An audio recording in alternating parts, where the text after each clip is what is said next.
Hello, everyone. Can you hear me? Seems not. Can you hear me? Yeah. Now it's okay. Well, so thank you for coming.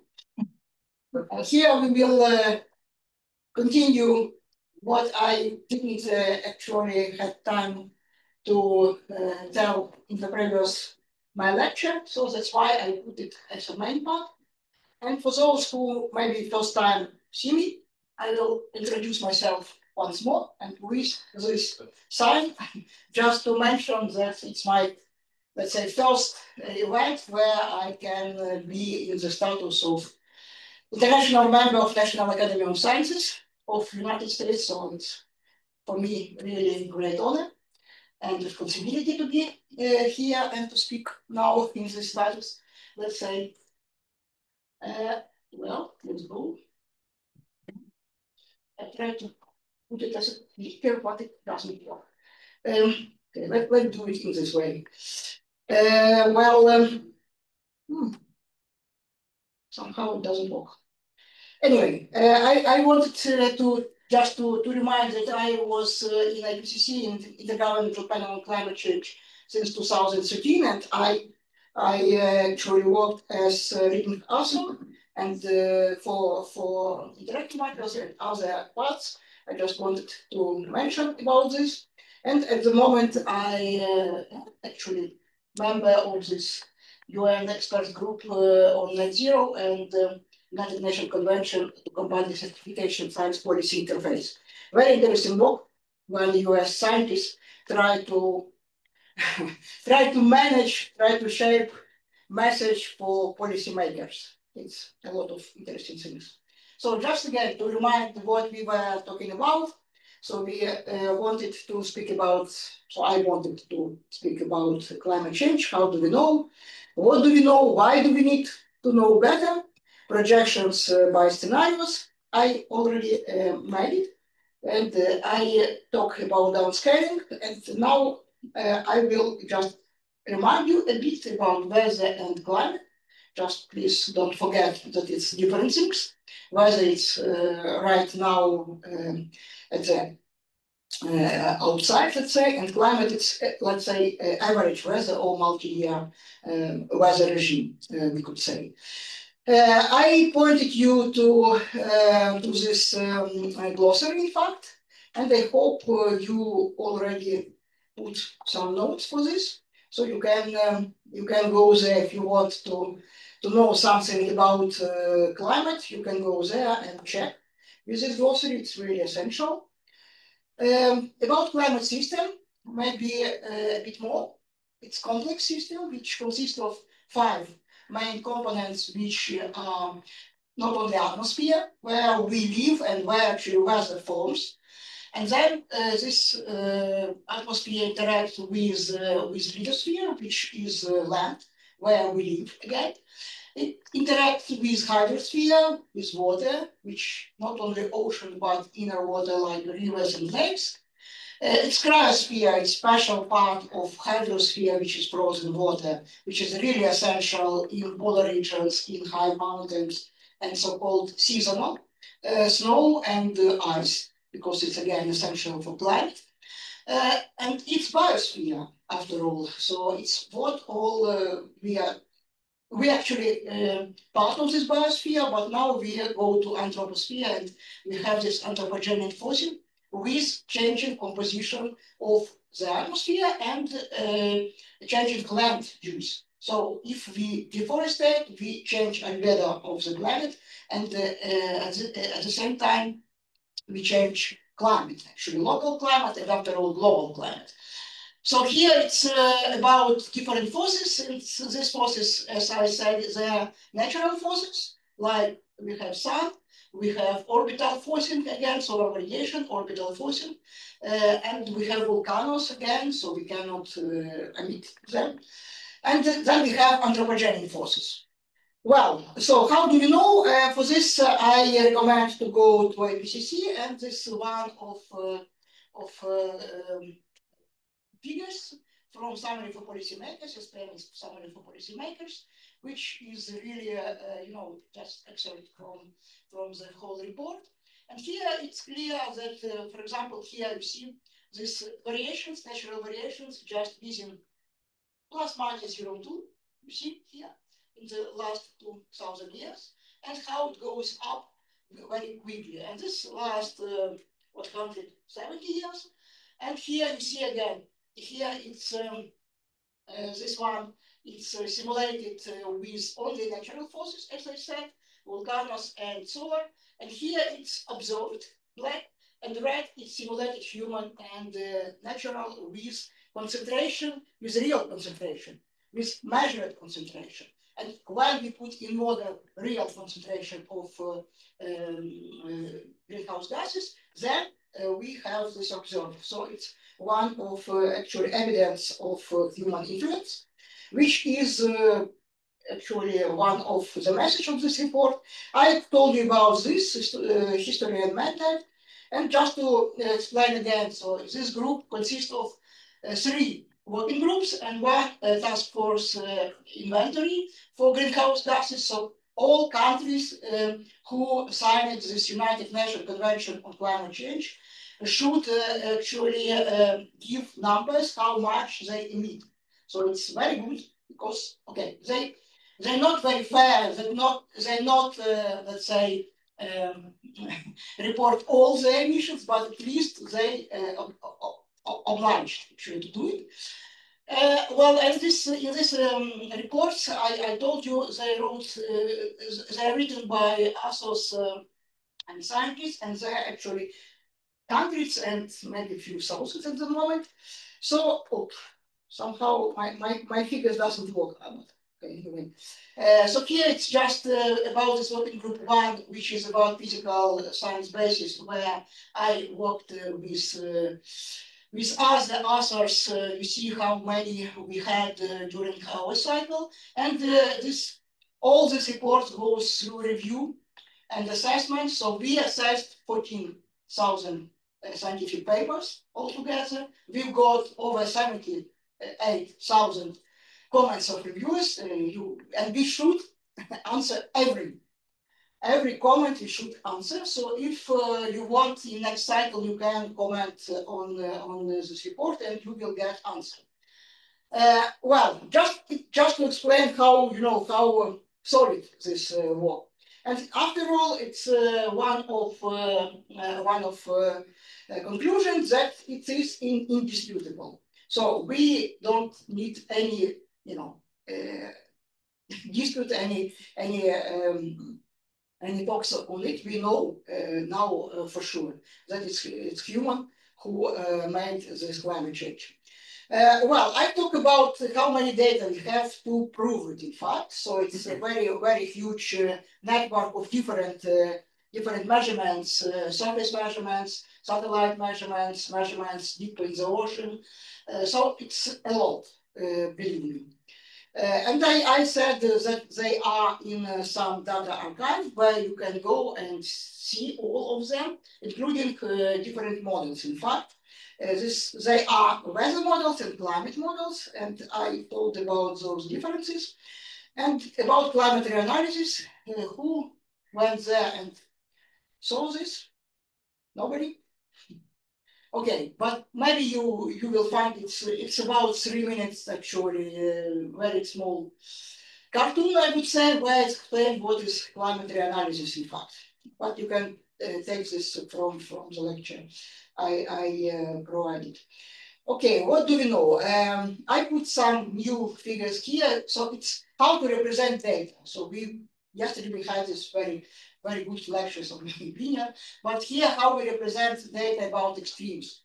So here you see it's a past climate. So we had one event per 10 years or per 50 years, and then in the world, which is 1 degree warmer, we have then 4.8 as far as I remember. So it means instead of 1 per 50 years, we have almost every decade the same event, which was in pre-industrial time. And then we had different scenarios, which are 1.5, 2, and 4 here, and how many you will have such actual events in future, and how much intensity will grow again. So it's about, so in the world of 1.5, these hotter extremes will be 2 degrees warmer with plus minus 0.2.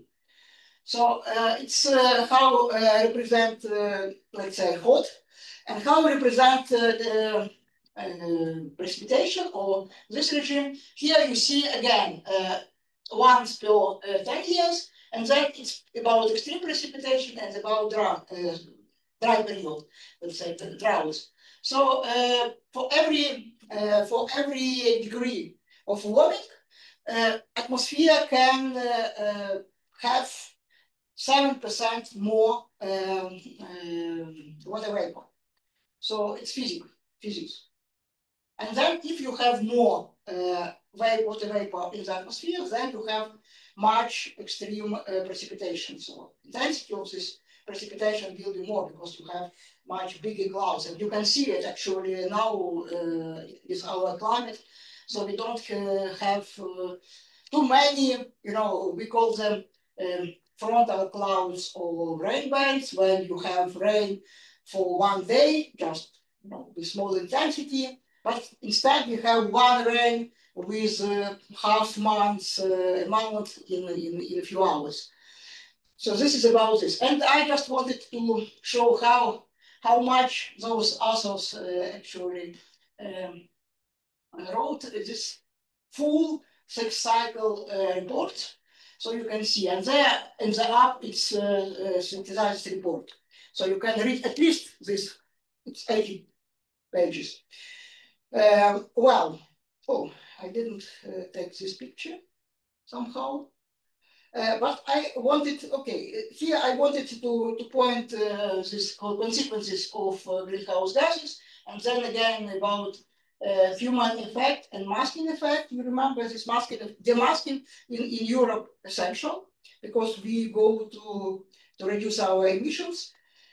Well, and here just to explain that it's not only global warming, but different other indicator of this global climate system.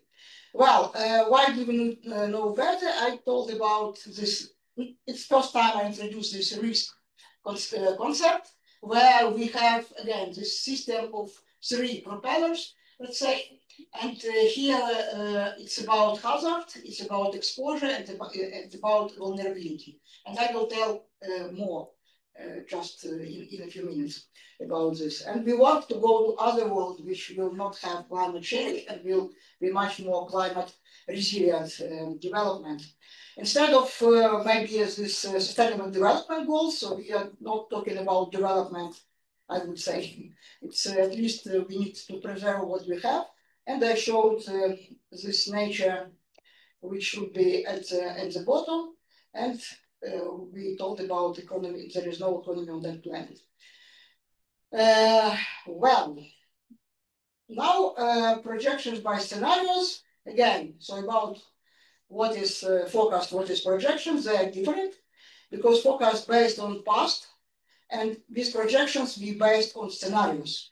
And these scenarios we create by ourselves, and some of them they're socioeconomic scenarios, where we assume how humans will develop in future. For example, some of these scenarios, they are like business as usual. So we continue to use our fossil fuels to emit and develop in the same rate. So with this, we will go to very high warming. Or we go, so okay, human population will be stabilized in the middle of the century, around 11 billions, and we have 50-50, for example, renewables and fossil fuels. So it's middle, or we go to renewables, we go to net zero, so-called, so what we all emit, our nature will absorb. So it's when we not harm actually atmosphere and live in harmony with the nature. Well, I showed you this tracks, and today I put it on my scarf, actually, just to show that it's really should be one of way how to communicate science, in fact. And here we spoke about different scenarios for different people. So this is projections again, it's not forecast. Why it's good actually? Why? Because, well, forecasts, they are more or less deterministic. With projections, we can choose. We still can choose our scenario, how we go, so we can manage. If we go to this situation with here, there we have choice after all. Go to climate models again. So it's about atmosphere, hydrosphere, oceans, about lithosphere, again, distribution of land and oceans, and biosphere. So we represent climate system in those global climate models, or they call it sometimes atmosphere, ocean, global circulation models. So because they represent all currents in ocean and in atmosphere. And here I just demonstrate progress of those global models, which go up to now, it's around 70 kilometers, so maximum resolution. Now it's around 50 kilometers, let's say, resolution, but it's still not enough if you want to speak about, for example, city. So we need much better resolution. And I said about this MIP6, so this is a project about couplet modeling intercomparison project. So it means that many centers, not many, okay, they are not many, in fact, they are less than 10, but they do this coordinated activity. So they take the same scenarios in order to see how different models will behave, let's say. So it's so-called climate sensitivity. For example, when you double the concentration of greenhouse gases and see how the climate system will respond. Here I present this interactive climate atlas and the atlas of Copernicus again, where you can choose different scenarios and see how different actually parameters. Again, you can go and play by yourself with this notebook. And now it's more essential. I will tell a bit more about this neurocortex because that's what we use to produce and to assess risk and vulnerability of agriculture and other sectors. Again, we use two scenarios which are, let's say, medium and high. This RCP says representative concentration pathways, and 4.5 and 8.5 it's in watt per square meter, so it's additional warming at the end of the century due to greenhouse gas effects. We use for estimation for Ukraine those set of data for temperature, precipitation, and humidity, wind, snowfall. And here actually it's a circle which represents, as far as I remember, it's global models. So we have 5 global models, 7 regional models, and then 7 institutions which use different bias adjustment. So after all, we have over 100 actually data sets we used for our ensemble estimation. And here, again, about temperature, about this annual temperature, difference between scenarios, and the statistical values for different time frames, let's say, and scenarios. And for precipitation, as I said, we do not see too much difference in annual sums, but we clearly see a redistribution of precipitation in months, and it's essential for agriculture, absolutely essential. In our estimation, we divide Ukraine on 8 regions. It's for our, if somebody will, I know that I will have team, but these 8 regions, they are geographical, so it's west, east, north, south, and central, and 2 regions like Carpathian and Crimea, and 1 is coastal. So 8 regions where we estimate climate change, estimate risk, vulnerability, and everything. So we try to harmonize all our estimates to be comparable, in fact. Well, and now we go to really this climatic impact drivers and sensitivity. So it's essential, and I hope you will understand better. Climatic impact drivers. It's what this new report introduced. And this is because when we speak about climate change, it's usually about temperature. It is temperature annual. This annual temperature change is not very much, but we see a very big impact of climate. So then we think how it's better to represent this impact of climate. And here, this physical climate system conditions, so it could be mean state or its extreme state on the edge of distribution, for example, which affect elements of society or ecosystems. And here, actually, this is chapter 12, which estimates different assets and different climatic impact drivers categories. They are divided on 7. We used 5 of them because one of them is about ocean. We do not need for Ukraine ocean.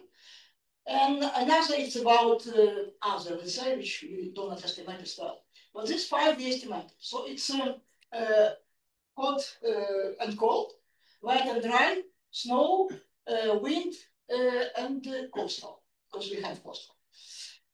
And then, so this upper one is for crop farming and livestock. So it's represent which in this category has some impact on this asset, which is crop farming and livestock. So agriculture, 2 agriculture subsectors, let's say. We use it in this project. So if somebody wants to know better, we tested this methodology on 3 oblasts, in fact, so which are Lvivska, Ivano-Frankivska, and Mykolaiivska. For Mykolaiivska, it was essential for us. Well, it was a European project, and they said, no, you can not do it in Mykolaiivska. It was occupied at the time. I said, no, we need to rebuild it. For this, we need to also estimate future climate change, because we want climate resilient development for this oblast, which actually destroyed a lot. So it's my proud that we have this oblast still in this project, and actually we did a lot for them. And here it's just example how we estimate vulnerability of terrestrial ecosystem. For example, so it's here like it looks actually for different scenarios again. So it's 4.5, 8.5 in different time frames, which is 21, 40. So we will use all these periods just let's say like standard to compare different impacts. So it's we call it now. So when we started, it was near future, but now it's actually our our present, in fact, because it's from 21. Now it's the 5th year, and then it's middle of the century because it's 4160, and end of the century just to see where we go and just to see what we need to avoid, in fact, for this scenario, bad scenario. So here we create actually this set of different, I understand that you cannot see, but I will explain, and you can see in my presentation better if you want. But we create for these 5 categories, as I said, 32 climatic impact drivers, which we apply for Ukraine. 2 is coastal. It's clear. But for temperature, we have first we have mean temperature, and for mean temperature we have 6 different climatic impact drivers, which are mean annual, mean January, April, July, and October temperature. And here it's growing season length. It's about mean state of the system, let's say. And we saw different, since we had this projection till the end of the century for Ukraine, we estimate range of change, and then we estimate this degree of impact. And we assign them category, like negligible, low, medium, high, and very high. And for every of these climatic impact drivers, we have those numbers. And when we calculate it in grid point, we can assign for them this degree of impact. Well, so this is mean. Then we have extreme. For extremes, we have, okay, it's mean temperature, okay, I will read from my notebook, it will be better, just to be sure that I'm right. So it's mean of maximum daily temperature in summer. So we take only summer and then take only maximum daily temperature. So how it will change? It's days with very high and extreme heat. So it's over 90th percentile. We took tropical nights. This is when minimum temperature over 20 degrees. So in the night, you cannot actually relax. So it's very essential. And this is in days per year. And then we have Humidex index, which implement mean maximum air temperature and humidity. And we have cooling degree days. So it's how much we need to cool in our future, let's say. And of course, we cannot avoid cold spells and frost because they continue to be. So on the background of vomit, we still have cooling. I mean, not cooling, but cold weather. Sometimes we have cold intrusion of Arctic air in our middle latitudes, and we have cold weather. So we put here cold as well. But of course, in warming climate, we do not have more cold nights, more cold days. That's why they usually we do not have risks yet in future from cold. If we go for another category, okay, I did it not right here. So another category will be about wet and dry. And again, in wet and dry, we have mean climatic impact drivers, which again about annual and middle months of seasons. So this is precipitation and their change in percent.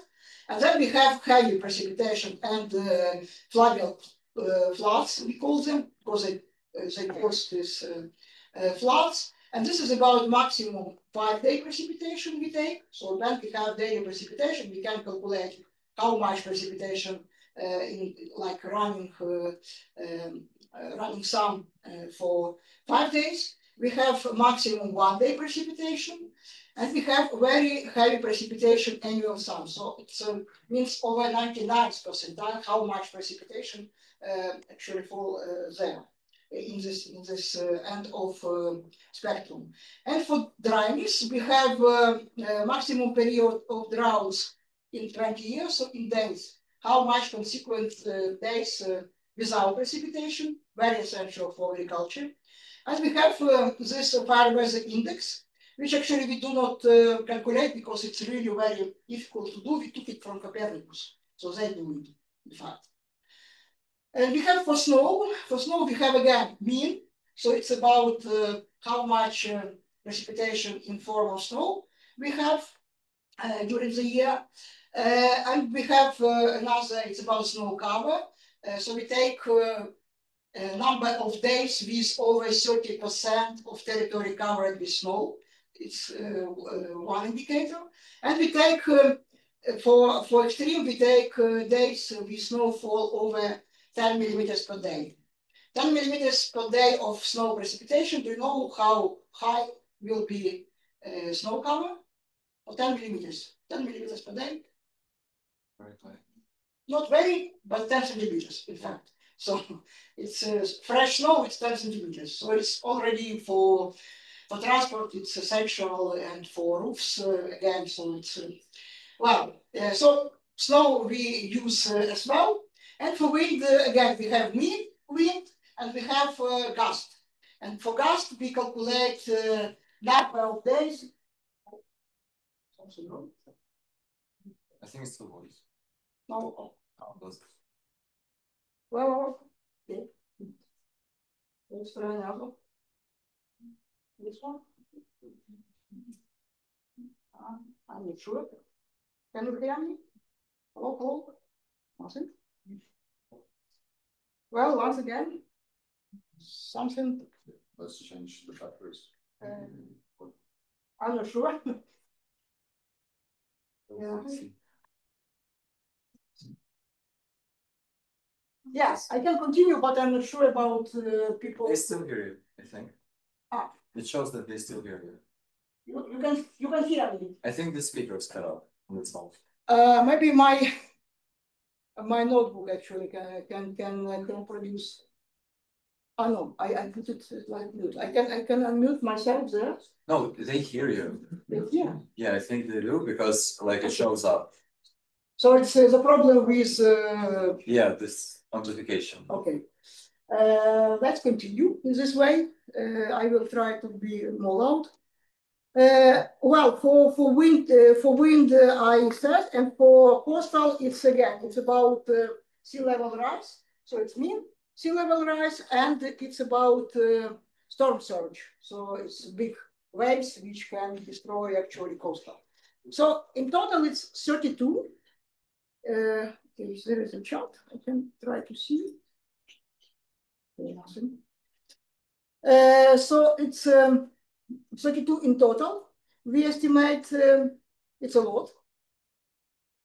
And more essential, when we speak about sensitivity, in fact, what is sensitivity? So it's how your asset reacts on this change in these climatic impact drivers.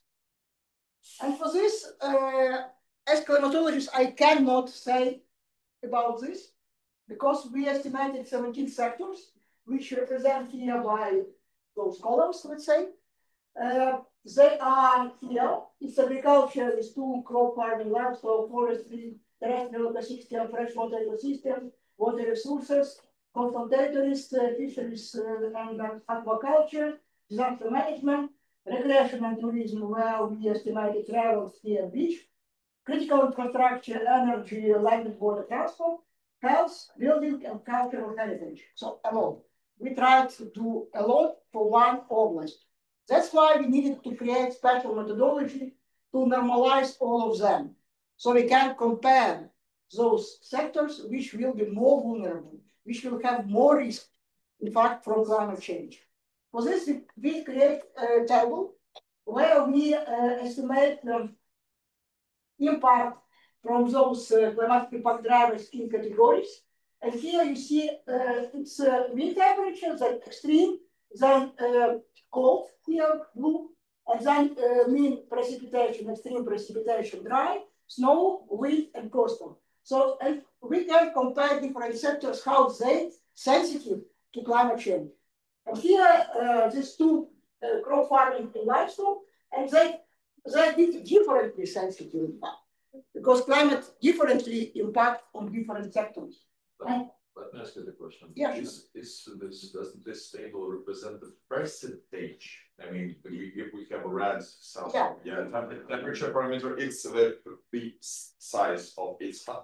Yeah, it could be interpreted as percentage. So we put it as 10 in total, just for our probability of impact. So to say, yeah.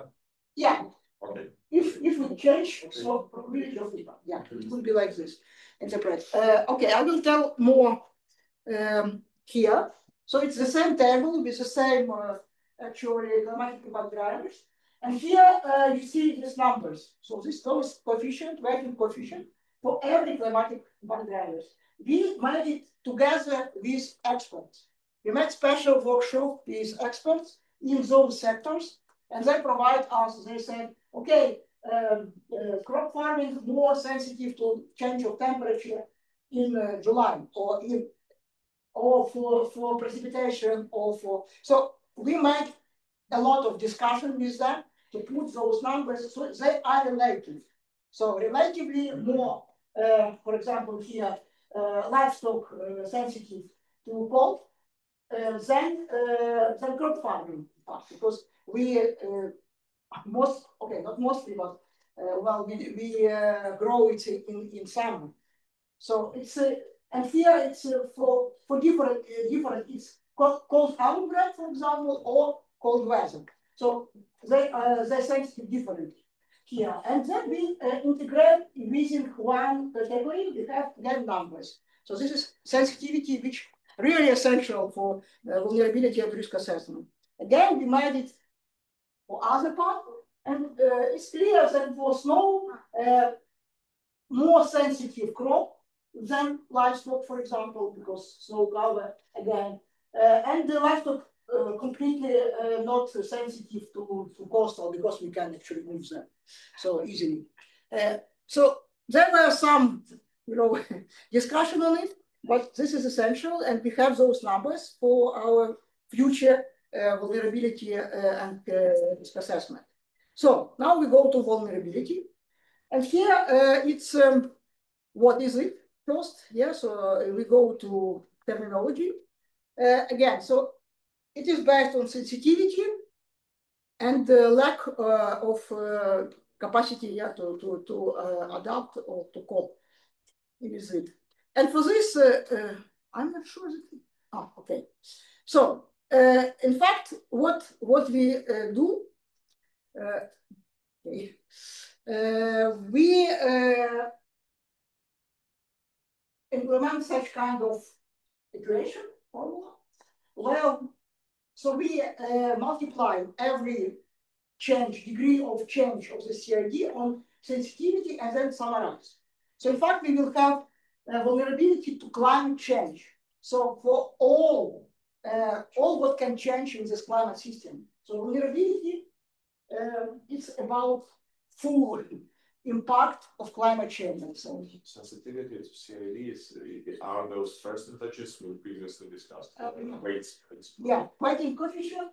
There are some 10, and here, so it goes actually in percentage. I will show you. I have a question. How much money you have for vulnerability types of this?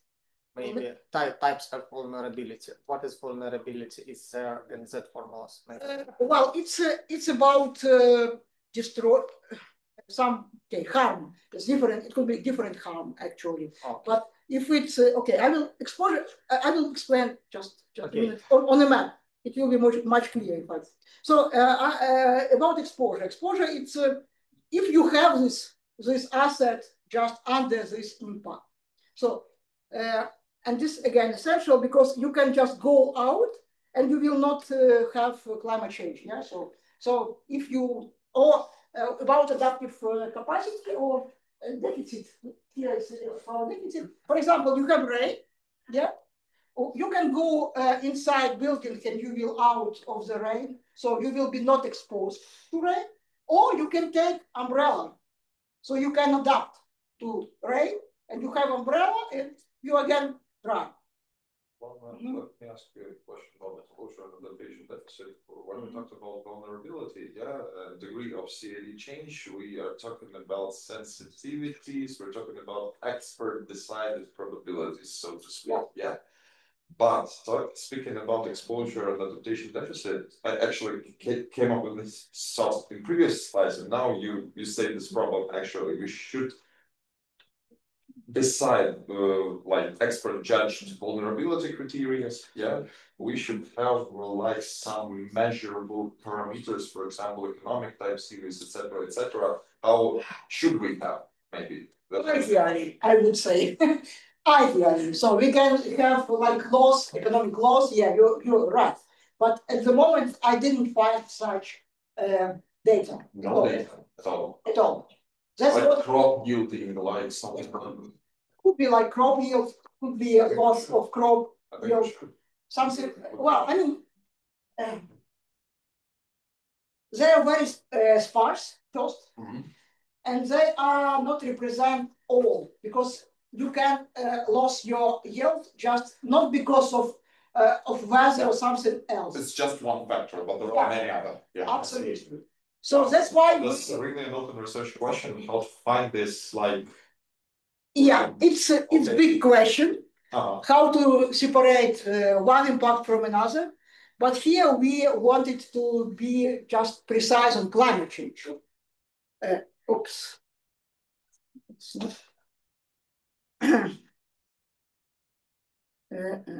Sorry, I have phone call. Okay, and here actually what we made, it is already written as a climate vulnerability index, let's say. So here it's more mathematically, let's say, presented with different variables you can put there. So more mathematically, let's say, what was previously. And here you see how it can be changed. So in our case, we have special nodes like 730. So we have 3 time periods. We have different economic sectors, and okay, so you can. So that's what we actually use to estimate this vulnerability. And it's just our approach, just summarize what we do. So we have a lot of, so it's over Ukraine with resolution 0.1 degree. We calculated separately for every, for 2 actually scenarios and 3 time horizon, in fact, sector specific, because we have sensitivity, which is sector specific. In this case, we take the best, the best models we have. It's Euro Cortex for Ukraine at the moment. It could be another version, maybe not very soon, but it should be exposure. So we assume that our sector actually present in every node. It's not true, of course. We not have in every our in Carpathian, so we don't have it. But in future, maybe we will have it. So we just want to show the best place where actually develop this sector. So now we know where our roads, but just imagine that in future we want to make new road, and we want to know will it be vulnerable or not. So that's why we calculate for every node, just to have it information. And about deficit, at the moment we put it to 1. If we have some capacity to attack, then we will reduce our vulnerability in this formula. Well, and here what we have actually. So I understand that it's very cold. Well, but this color is intuitive because it goes from red or from green to red. So green is better, less vulnerable, and red is highly vulnerable. Again, this is those maps represent 3 time frames and 2 scenarios, and then we integrate those statistics via 8 regions and present them in this matrix. So you can see where in which region crop farming will be more vulnerable to climate change, to the whole set of all climatic impact drivers. And here it's about livestock. So, and you see the difference. So the difference actually caused by sensitivity, because otherwise climate change equally for both of them. But sensitivity to this change, different of sectors. That's why you have difference in mass, in fact. Well, we can represent this like those bars. And actually, it will be interesting what you can, what you first time see, I believe. And it will be very interesting how you pursue what you can say from this figure, because for me it's really interesting, because we created this especially for people to perceive something, you know. So it's like it goes from 2040 to 2100, Yeah. and it has 2 scenarios, Yeah. and it's split into different categories of vulnerability, and it shows that in RCPA 25, the vulnerability will be higher in general, but it will be concentrated in different areas, maybe.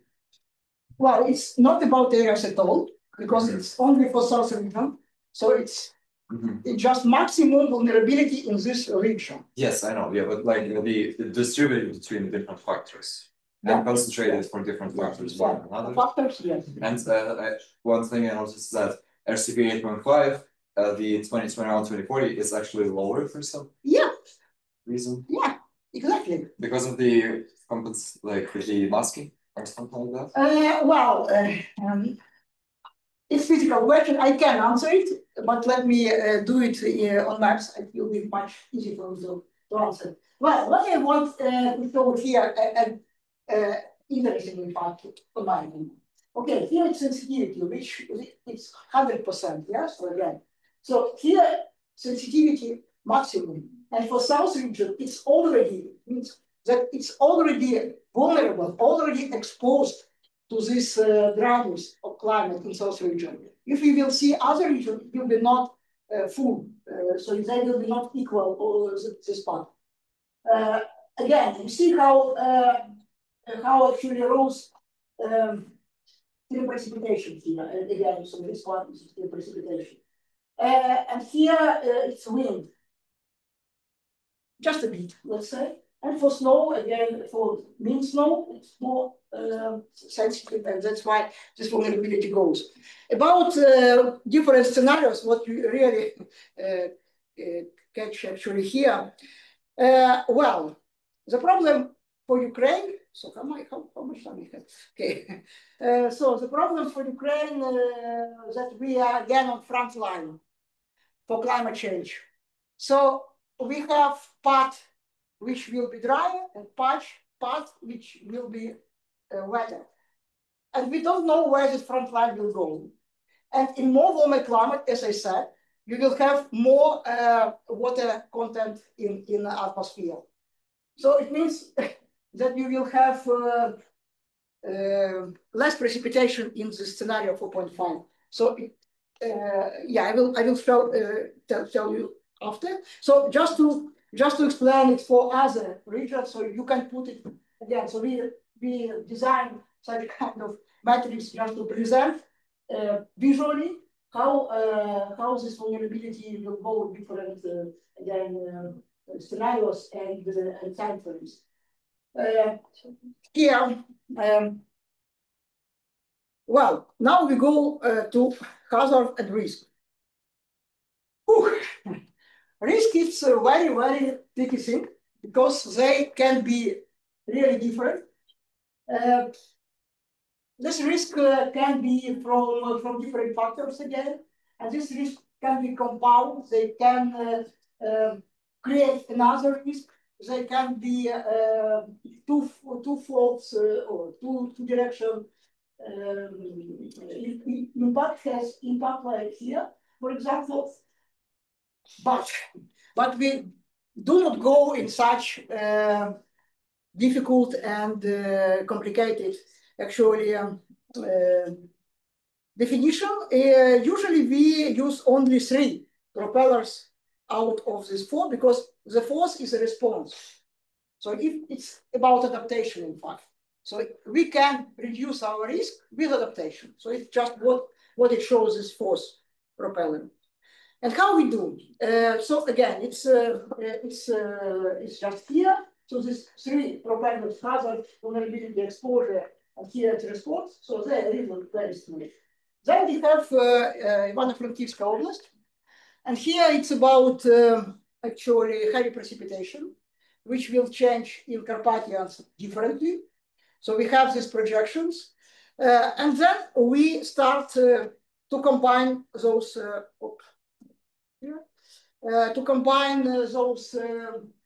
scenarios. So what we do, we have 2 scenarios, we put them together and we find the maximum. So first, we want hazard.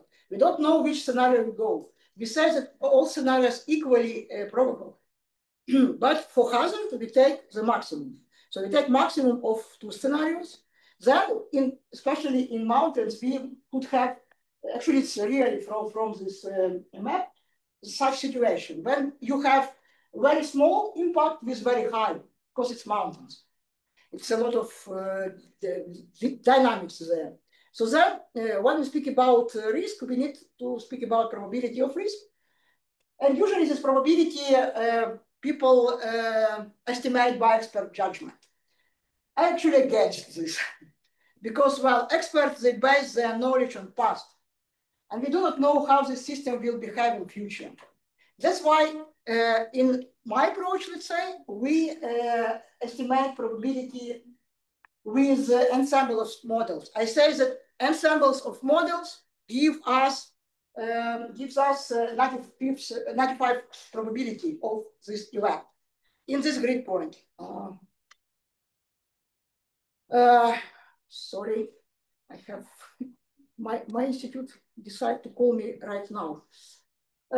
Well,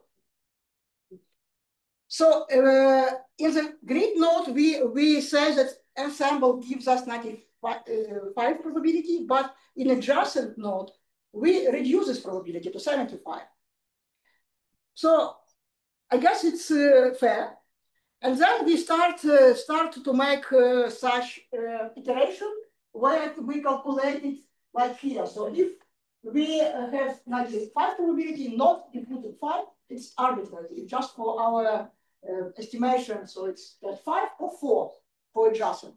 And then when we multiply it by this degree of CID change, we just compare which is maximum and assign this maximum. So in this way, we recalculate again the field, and we have this field much more smoother, in fact, but more hazard after all.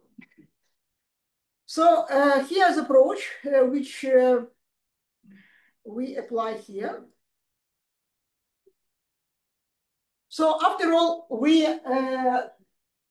put it like maximum change on likelihood, on sensitivity, and then we have exposure and adaptive capacity, which we put to 1. But if you want risk to reduce, we can actually go out of risk, go inside. So put your animals inside the house building, and you will be not exposed, your animals. Or you can adapt them. You can build something over them to make them less exposed to heat, for example. So make some shadow. So this is approach for risk. And then here it's about what you said. Why is actually scenario is much more impactful. You see, 4.5, we have much less precipitation, much more change in south region. That's why we use 2 scenarios, not the 1, but these 2. And then we have here for hazard, so we have another set of data. And it's actually, we have evidence of this. This is precipitation for last year. So we have less than norm precipitation, much less in fact. So it's, as far as I remember, it's less than 20% less. So after all, we estimated in such kind of tables for policymakers, for managers. So they see different hazards here, and these different regions and different time frames. So we have 2030 and 2050, and they see this heat map with numbers in fact. So they can compare. They can compare different regions and see where it's more risk for crop farming. And here are the maps. For example, like here, decrease. So it's risk of decrease in average precipitation for crops. This one, and of course, it's much more risk in south and southeast of Ukraine, and in west we don't have it risk. Here it's heavy rainfall, it's opposite, in fact. So it means in west Ukraine we have more risk from heavy precipitation and less in the east part. So it's another way for adaptation. Let's say here is about drought again. So what we had, so we put together drought and fire weather for crops. Again, we estimated this. We made it actually very recently. We just presented to our ministry, wow, a week before I come here. So, so they will publish it, I hope, very soon. So this is for livestock. And now, I guess, yeah, because it will be fair to speak about the voice well. And what we have. I already had this, I don't remember did I show or not, but it's about carbon dioxide and about measurements in fact. So it's about measurements, and it's clear that concentration of carbon dioxide extremely go up from around 260 ppm particles per million to now it's 420 in fact. So it's almost twice. Well, and that means so it's about what we should do in order to come to this Paris Agreement goal, and this gap we still have to meet it. So here I usually put those cartoons, which because first it was about COVID, so it's about recession, and climate change is much bigger way. But in fact, what is missing here is this war situation. So this is geopolitical, in fact, risk, which is not. It was not, even here predicted. Why we speak about, again, different scenarios, because as I said, it's cumulative effect. Unfortunately, those accumulation already done. And here we can just see how those scenarios can impact our temperature. And again, so these key indicators, I already told about this, it's last year. Well, it's 2025. It's less than 1 month, I guess, is this report, and you can see that this carbon budget. It's about what is carbon budget. So it's how much carbon we can emit in the atmosphere in order to have temperature 1.5 or 2 degrees. So carbon budget. So when it was R6 report, it was estimated around 500. So now it's 130. So it goes so quick, this carbon budget, that it's not, I don't know how we could meet our goals, let's say. And here it's about, well, some my story again about fossil fuel war. So I started to speak about war and climate very, very soon after the full-scale invasion started.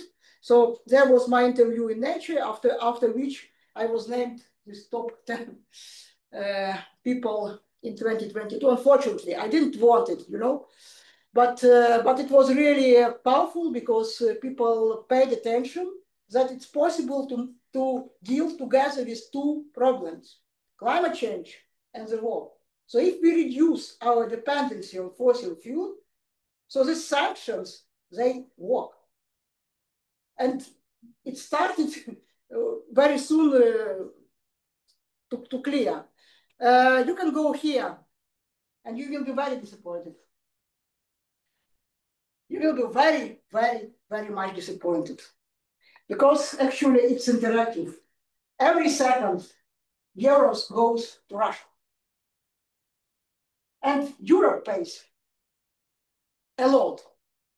So when they speak about some support of Ukraine, some financial support about 100 million, you can see how much they pay Russia to bomb us, even today night.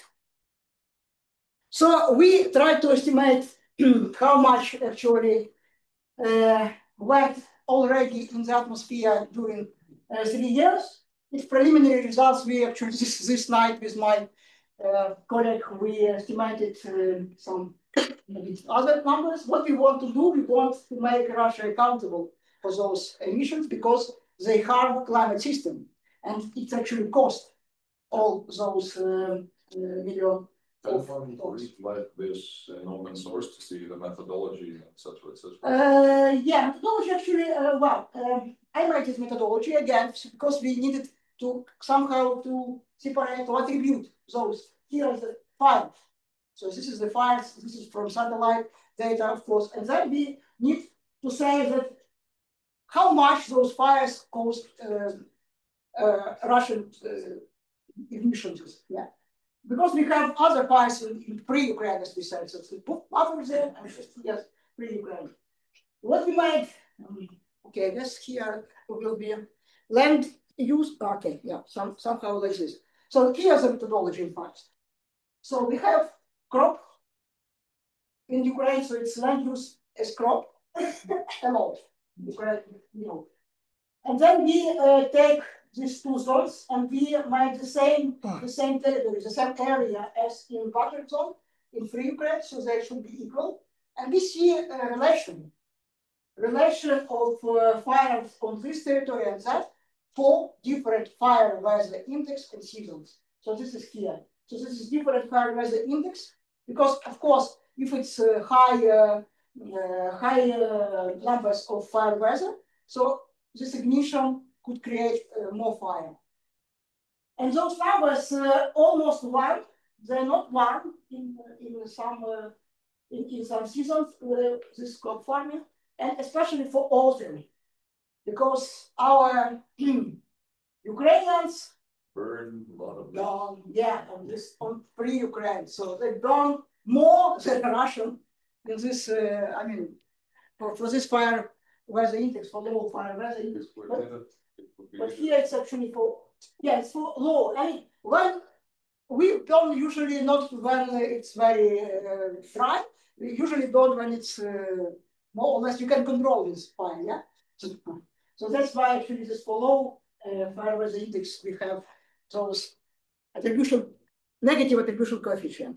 Okay, so we presented it at COP regularly, and I hope in next COP we will present it as well. Usually I take this as my last slide for my presentation. I presented it at World Economic Forum, in fact, like this. But since it's my last talk here, I just want to explain what I wanted for the project to, what could be done actually in this project, climate risk for agriculture. So I put it aim like create model with this ML, and I'm not very good in this, but what I heard in the auditory here, so I'm pretty sure that it's possible. Again, so we can try to estimate those results with regional climate models. What we already have, what you saw this risk, we already calculated with regional climate models. But you can do it with this more simple and faster model, I believe. And it will be interesting to see how much they differ. So we have initial data, in fact. So in my institute, in Ukrainian Hydrometeorological Institute, we have a group who create gridded daily data set for such big period from 46 to 220. So it's huge amount of data. It's mean, maximum, and minimum temperature and daily sun. So it's a lot of things possible to calculate. All those climatic impact drivers, in fact, can be calculated. Then I said the verification data we had, I already actually showed that we have them. So here's the task. There are many, but even few of them will be very good to have done actually. So I'd love to see this project covered for this next period and compare with what we have based on the training in the previous results in these 5 categories. And it's possible if you have this product, you have sensitivity coefficient, you can calculate risk. It will be interesting at the end to compare and to see. And what I don't have this period last decade.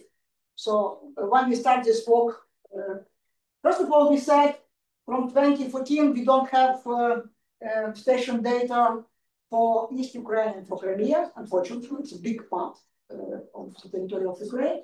So we stopped our this reference period in 2010. But this our group, they create, they estimate it in the 2020, so it's possible now to calculate more for this period of time, and we'll compare with current projections.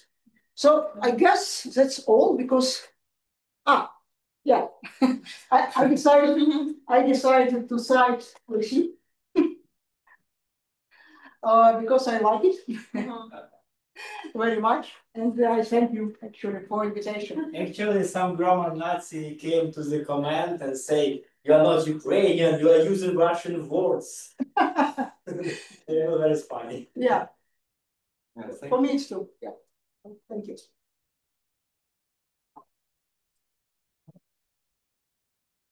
Okay, any questions? Chance. Everyone's want to go to lunch. Last chance to.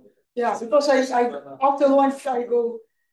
Well, I can connect for so I just wrote, I will write a letter on all of you or just give your mail and they, it can be done later today or tomorrow morning, it's fine. Yeah. Okay, cool. Yeah. So.